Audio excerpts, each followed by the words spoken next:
உலகின் மிக பெரிய வழிபாட்டு தலமான அங்கோர்வாட் கோவிலை 12ஆம் நூற்றாண்டிலே கட்டினான் 2ஆம் சூரியவர்மன். இறைவன் விஷ்ணுவிற்காக கட்டப்பட்ட இக்கோவில் காலப்போக்கில் புத்தர் கோவிலாக மாறி நிற்கிறது. நீண்ட காதுகளோடும் உயர்ந்த கொண்டைகளோடும் புத்தரை போன்ற தோற்றத்தில் இங்கு காட்சியளிக்கிறார் மகாவிஷ்ணு.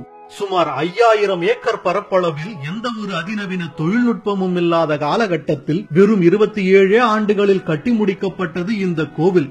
இதன் வெளிச்சுவர் மட்டும் சுமார் 1300 மீட்டர் நீளமும் 1500 மீட்டர் அகலமும் என்றால் அதன் பிரம்மாண்டத்தை நீங்களே கற்பனை செய்து பாருங்கள்.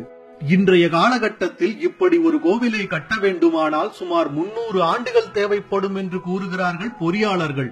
இந்த கோவிலை கட்டுவதற்கு பெரிய பெரிய பாறாங்கற்களும் செங்கற்களும் பயன்படுத்தியுள்ளனர்.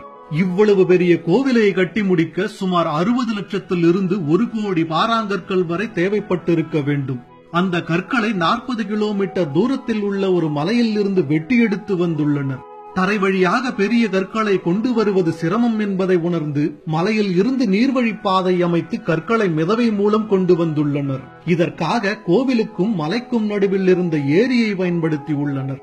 முதலில் மலையில் இருந்து ஏரிக்கு செல்ல சுமார் 35 கிலோமீட்டர் தூரம் கால்வாய் அமைத்துள்ளனர். பிறகு ஏரியில் இருந்து கோவிலுக்கு செல்ல சுமார் 15 கிலோமீட்டர் தூரம் கால்வாய் அமைத்துள்ளனர். இப்படி ஒரு நீர்வழி பாதையை அமைத்து அதன் வழியாக 60 லட்சத்திற்கும் மேற்பட்ட பாறாங்கற்களை படகுகள் மூலம் கொண்டு வந்துள்ள இவர்களின் அறிவியலை என்னவென்று புகழ்வது?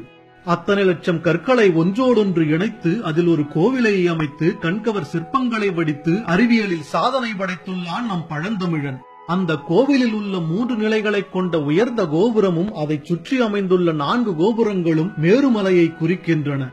அங்குள்ள சுவர்களில் அப்சரஸ் என்னும் தேவமங்கையரின் தோற்றத்தை ஆங்காங்கே காணலாம். இங்கு கிட்டத்தட்ட 2000 அப்சரஸ் சிற்பங்கள் உள்ளதாம். அது மட்டும் இல்லாமல் ராமாயணம் மற்றும் மகாபாரதத்தின் காட்சிகள், தேவர்களும் அசுரர்களும் பார்க்கடலை கடையும் காட்சிகள், சூரியவர்மன் எதிரி நாடுகளோடு போரிடும் காட்சிகள், சொர்க்கம் மற்றும் நகரம் பற்றிய விளக்கங்கள் என காண்பவரை ஈர்க்கும் சிற்பங்கள் பல உண்டு.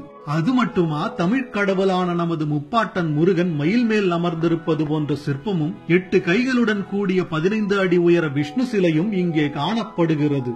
14ஆம் நூற்றாண்டுக்கு பின் தாய்லாந்து, வியட்நாம், சியாம் போன்ற நாடுகள் கம்போடியாவை தாக்கியதால் அந்நாட்டு மக்கள் பசியிலும் பட்டினியிலும் வாடி இறந்து போனார்கள். ஆகையால் அங்கோர்வாட் கோவில் தன் சிறப்புகளை இழந்து காடுகளுக்குள் மறைந்து போனது. பல 100 ஆண்டுகளாய் காடுகளிலே காணாமல் போயிருந்த அங்கோர்வாட் ஆலயங்களை மீண்டும் வெளிச்சத்திற்கு கொண்டு வந்த பெருமை மேற்கத்தியரான ஹென்றி மோகட் என்பவரையே சாரும்.